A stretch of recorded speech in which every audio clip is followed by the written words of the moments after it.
benar lazım.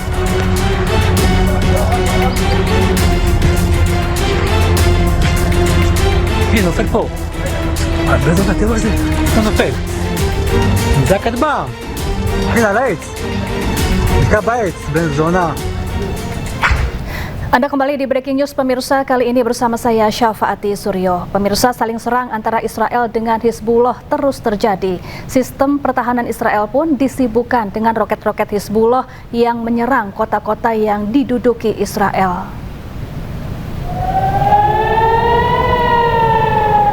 Roket-roket Hizbullah menghujani kota Naharia yang diduduki oleh Israel. Sirine pun terus berbunyi tanpa henti saat rudal memasuki langit kota Naharia. Sistem pertahanan milik Israel, Iron Dome, terus dikerahkan untuk mencegah rudal-rudal jatuh di kota Naharia.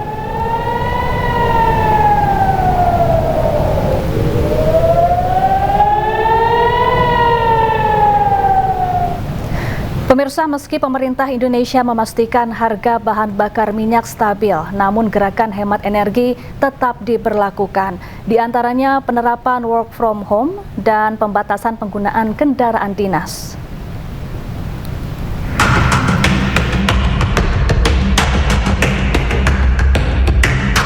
Perang Amerika Serikat dan Israel dengan Iran membuat pelayaran di Selat Hormuz terganggu sehingga harga bahan bakar minyak dunia melonjak. Namun, pemerintah Indonesia memastikan pasokan BBM di tanah air aman dengan harga yang tetap stabil. Amanlah. Saya sampaikan kepada publik bahwa insya Allah stok kita di atas standar minimum, baik itu solar, baik itu bensin maupun LPG. Insya Allah aman. Dan sekali lagi saya katakan bahwa kami sudah bersepakat atas arahan Bapak Presiden bahwa harga BBM untuk subsidi tidak akan dinaikkan sampai dengan akhir tahun, insya Allah sampai selama-lamanya.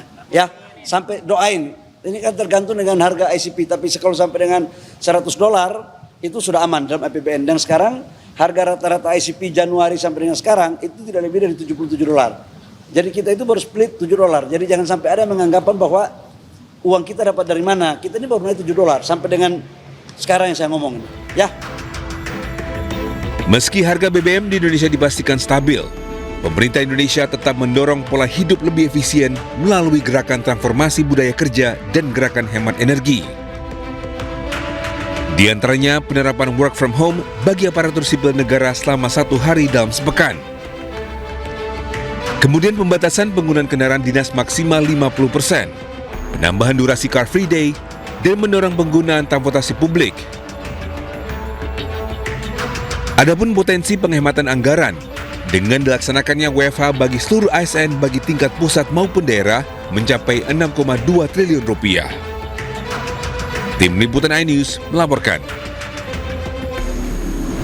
Ya pemirsa, untuk membahas terkait kebijakan WFH ini, kita bergabung dengan Hariko Satria, tenaga ahli utama Badan Komunikasi Pemerintah Republik Indonesia. Assalamualaikum, selamat pagi Pak Hariko, apa kabar? Baik, Alhamdulillah, terima kasih Mbak Syafa dan pemirsa iNews. Assalamualaikum. Baik, Pak Hariko, bagaimana sejauh Baik. ini efektivitas penerapan WFH di tengah gejolak ekonomi merespons ketegangan di Timur Tengah? Ya, terima kasih Mbak Syafa. Evaluasi dan perbaikan terus dilakukan oleh pemerintah. Jadi kami mengucapkan terima kasih atas kritik dan saran dari seluruh masyarakat dan wartawan.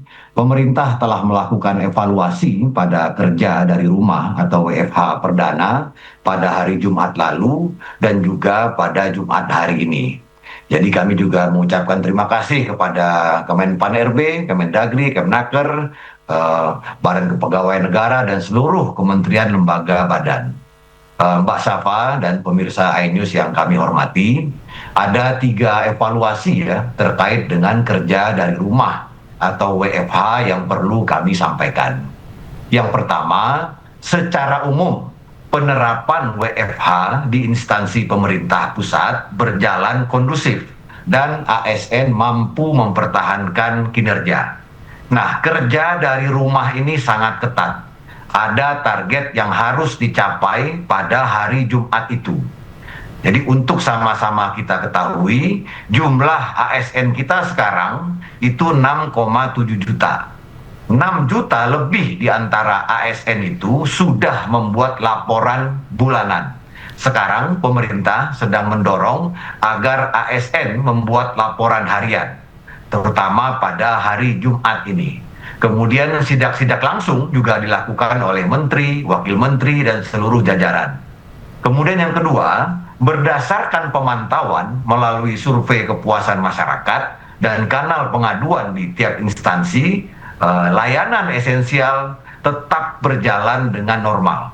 Jadi yang kami maksud dengan layanan pokok atau layanan esensial tersebut seperti di bidang kesehatan, pendidikan, keamanan, kebersihan, kemudian kependudukan, dan seluruh layanan yang bersifat darurat atau kesiapsiagaan. Kemudian yang terakhir, pemerintah mencatat sejumlah hal yang masih perlu diperbaiki.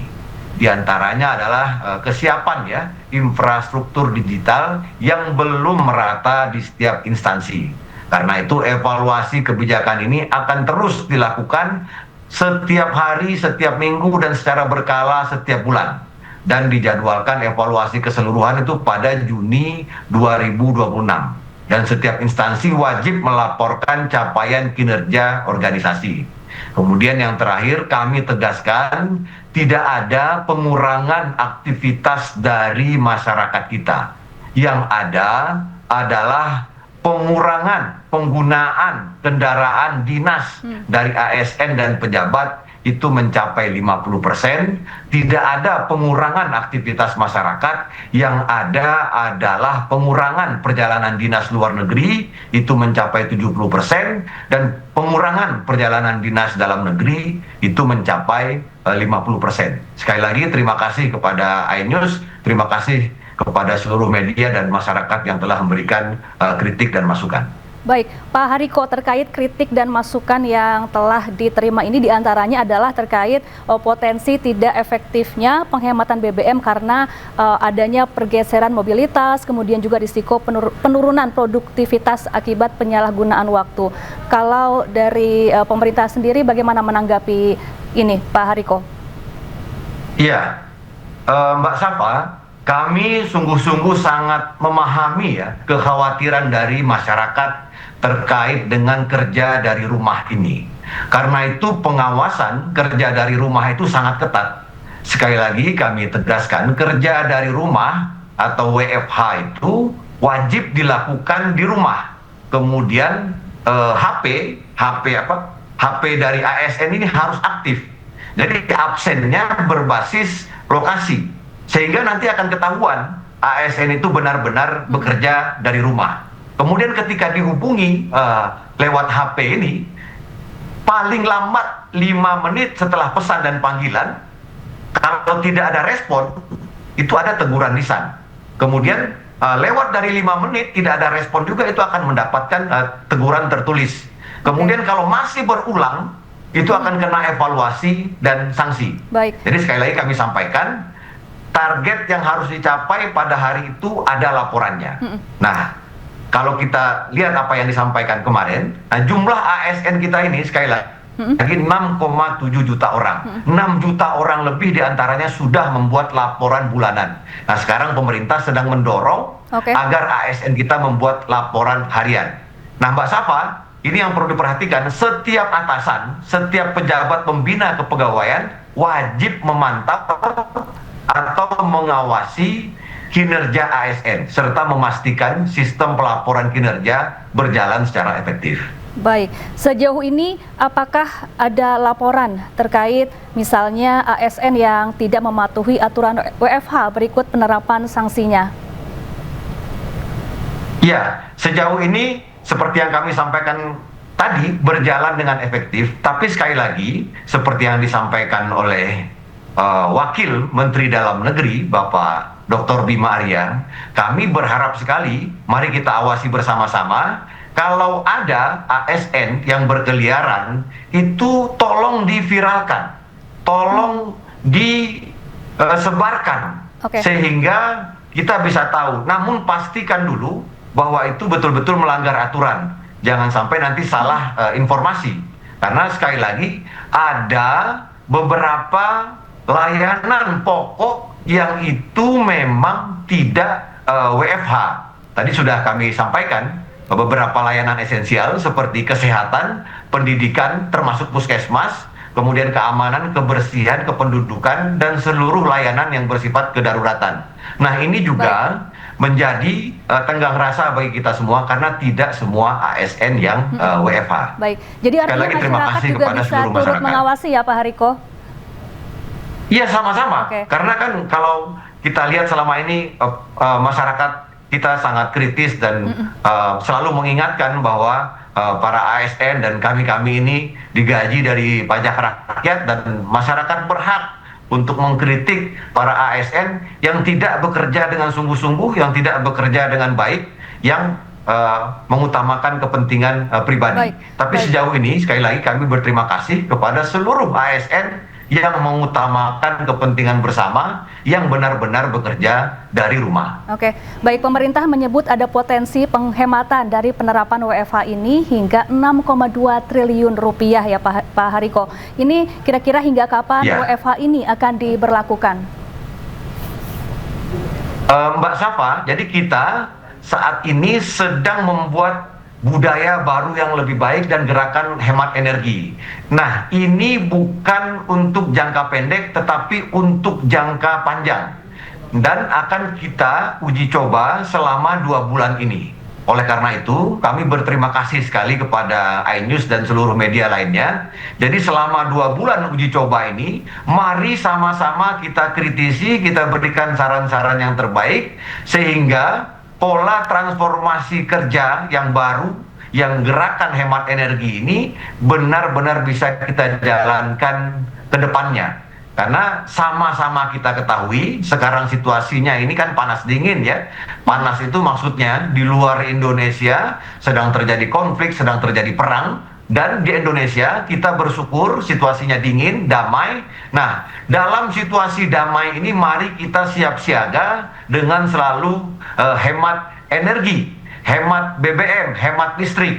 Dan jangan sungkan-sungkan, dan kami mohon dengan hormat kepada para netizen, tidak perlu kita menyampaikan pencitraan-pencitraan kepada siapapun yang mengupload. Misalnya dia naik sepeda, kemudian jalan kaki ke stasiun kereta, atau menghemat listrik, mematikan AC, itu bagian dari postingan-postingan untuk mengajak kita semua saling menghormati dan saling hemat. Dan sekali lagi, ada satu hal yang akan kita sama-sama bangun, yaitu budaya mengutamakan kepentingan bersama daripada mengutamakan kepentingan pribadi dan golongan. Kita mulai dari hal-hal yang kecil. Kami berterima kasih kepada banyak yang sudah melakukannya. Oke, Pak Hariko, selain WFH dan juga pengurangan penggunaan mobil dinas, ini pemerintah juga mendorong penggunaan transportasi publik. Apakah mungkin ada rencana untuk menggratiskan transportasi publik misalnya agar masyarakat lebih antusias menggunakan transportasi publik untuk aktivitas sehari-hari?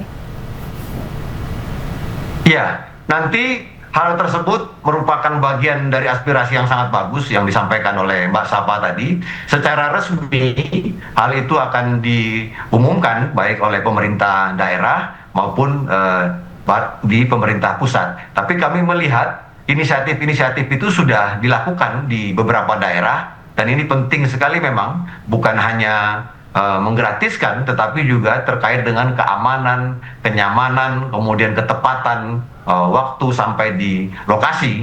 Dan salah satu memang manfaat dari WFH ini, selain juga mengurangi kemacetan, juga mengurangi tekanan atau stres dari ASN, dari masyarakat, kemudian juga menghemat waktu yang pergi ke kantor, kemudian pulang ke kantor yang biasanya 1 jam, bahkan ada yang 3 jam, itu bisa dihemat energinya untuk lebih produktif. Terima kasih sarannya dari iNews.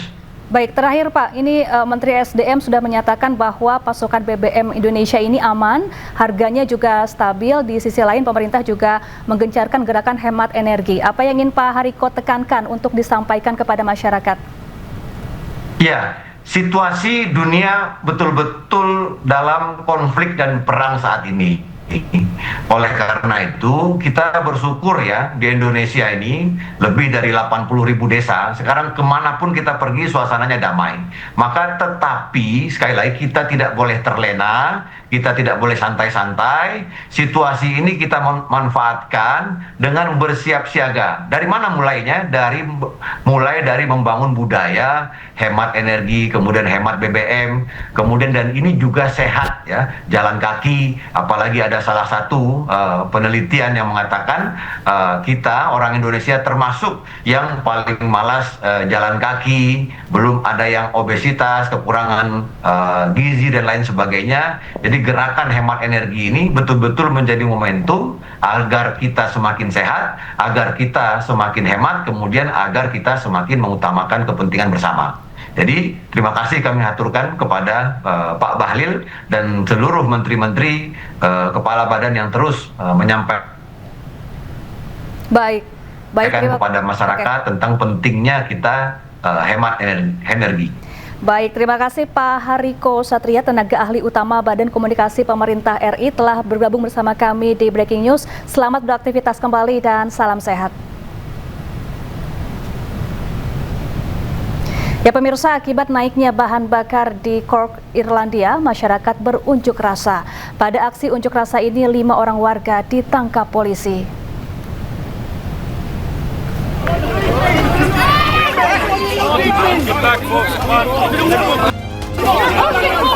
Polisi tangkap 5 warga Irlandia akibat protes kenaikan bahan bakar minyak di Cork, Irlandia. Aksi protes di Cork merupakan bagian dari gelombang demonstrasi yang lebih luas di seluruh Irlandia terkait biaya bahan bakar dan kenaikan biaya hidup. Pemerintah Irlandia kemudian mengumumkan paket bantuan senilai 500 juta euro untuk mendukung mereka yang paling terdampak oleh krisis bahan bakar. So proud of the people that are here today. I couldn't be any prouder. This is Irish and this is Cork, and I know Dublin, every county around the country are doing it, and I am so proud that I can stand with them, they can stand with me, and that's it. Harga solar telah naik lebih dari 20% dalam beberapa pekan terakhir, menyusul gangguan yang terkait dengan konflik yang melibatkan Amerika Serikat, Israel, dan Iran, serta penutupan Selat Hormuz. Pemirsa, Breaking News akan kembali sesaat lagi. Tetaplah bersama kami.